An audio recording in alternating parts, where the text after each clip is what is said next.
drinking, well, you know that you're my friend, and I say, I think I'll have myself a beer. Well, thank you and welcome to yet another in our series of candidate interviews. I'm here with Jeremy Wood, who's running for VP Academic and University Affairs. Welcome to our blog. Thank you, Matthew. Thanks very much.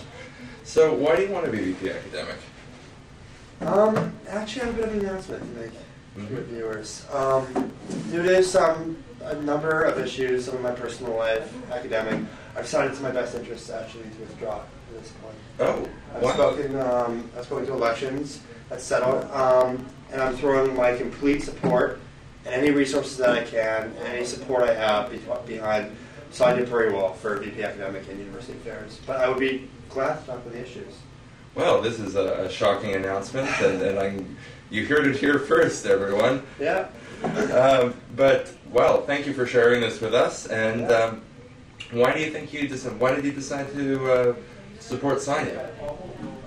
Sonia has the experience on both sides. She has experience fighting for many of the same issues that I care about, and she has the experience working with council.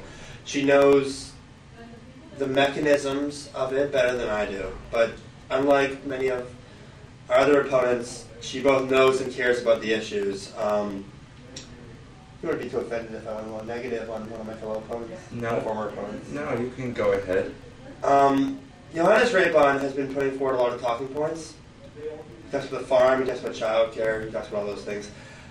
But he just doesn't know them. I don't know if he's ever been to the farm, and he sure as hell doesn't care about them. Sonia does, and she is our best option right now, and she has a good deal of support, and I hope that all of your viewers will look into her campaign. And all right, well, this is some interesting news. What do you think the most important thing that the new VP Academic is going to have to face? Well, I mean, that's a tough question, because there are issues that are incredibly important. There are issues that are also immediately present. Something like the farm is really has to be near the top of the agenda. It's right up there. We have board decisions come up in February or March, and we still are at a place where land security for the farm is not guaranteed. Many people think it is, but it is not. The plants on the table don't protect it. They don't protect the adjacent forest. Keep the ecosystem in line. They don't address the relationship between the Westbrook development and the farm. They don't really talk about the future. I mean, right now the administration is trying to come up with an academic plan, but it's not really clear whose voice is going to be heard on that. So what's the new VP Academic going to have to do in order to make sure that that farm is institutionally protected? Well, David Farrar, the VP Academic, is just going to make sure he's going to have to look into it. Because from what I've heard, people have spoken to him, he believes land security is guaranteed. It's not. He doesn't know the full situation. He needs to just listen to people who have been there. He needs to listen to friends of the farm who have endorsed me, and I hope that they'll support Sonia along with me. They need to talk to the farmers. They need to talk to students, because students' interests need to be put first, last, and loudest when it comes to the farm. But I mean, that's not the only issue that's pressing. I mean, 1,400 kids are waiting for childcare right now. My opponent, Johannes Raybon, in his platform, he makes some comment about how you have to register for childcare when you're still pregnant to get it, and the situation's a lot worse than that. It's 2 to 2.5 years, as you probably know that.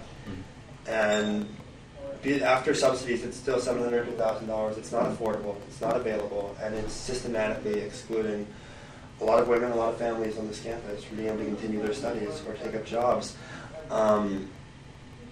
Beyond that, I mean, the standard issues, housing. The focus is not on student housing. I mean, everyone knows that. Sonia, in our first debate, came off as supporting market housing. Well, Sonia is a little bit more moderate than my position.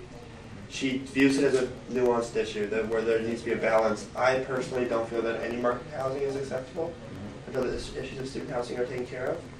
But I look forward to working with Sonia on that. And her heart is in the right place, and she does know the issue. She does care about student housing. She does believe that students' interests need to be put first. Well, clearly this has been a difficult decision to make, but I think that it's really shows that how much you do care about these issues, and I thank you for sharing your thoughts on them with us and your thoughts on the race. Thank you for the opportunity. Thank you very much. Have a great day. You too, man.